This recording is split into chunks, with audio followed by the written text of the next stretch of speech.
Thanks for staying with us here at 4. Every week we explore trending topics among Little Rock PowerWomen, and joining me live in studio to break down this week's topics is Claire Brown. Welcome. Thanks, Brooks. Good to see you. Good to see you too. Today we're talking all things power dynamics. For our viewers who might not be familiar with what that means and why it's important, can you break that down for us? Absolutely. Yeah. I mean, we can't, I believe, we cannot have power women without power men. And so we need to understand, what does that mean, right? So what is our power? Well, our power is our uniqueness. So what is the uniqueness of a man and what is the uniqueness of a woman? Well, for a woman, it's our femininity. And so how can we express that? How do we rest in that? And what makes that happen?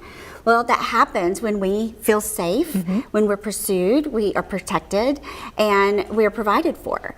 Right, and so sometimes or many times, we have seen women that overexert, and they're hard, they're angry, they're loud, they are guarded, and they're not resting in that femininity. But there's a reason for that. That space hasn't been provided. They don't have that protection. They haven't been provided for, and they haven't been pursued with a healthy heart. And so, yeah, we're not going to rest in that. We're not going to be our unique selves. And so the question then becomes of, how are you sitting with her?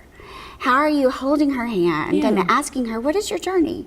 And what has happened to you? And how can I make you feel safe, protected, and provided for? It's such a basic concept that we often forget about.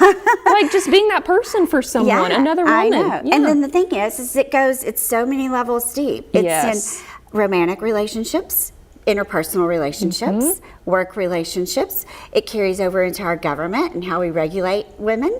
Literally everything. Every part of society. Everything. And so we're not asking the right questions. We're not creating safe spaces.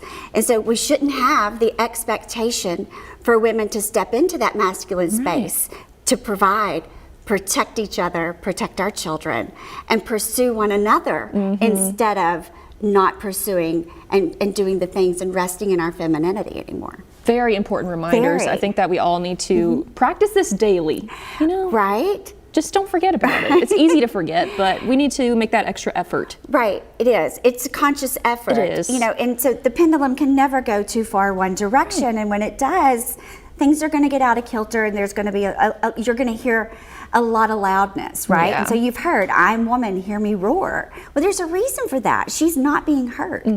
No one's allowing her to rest in who she uniquely is, because no one's allowing her to feel safe, to be heard.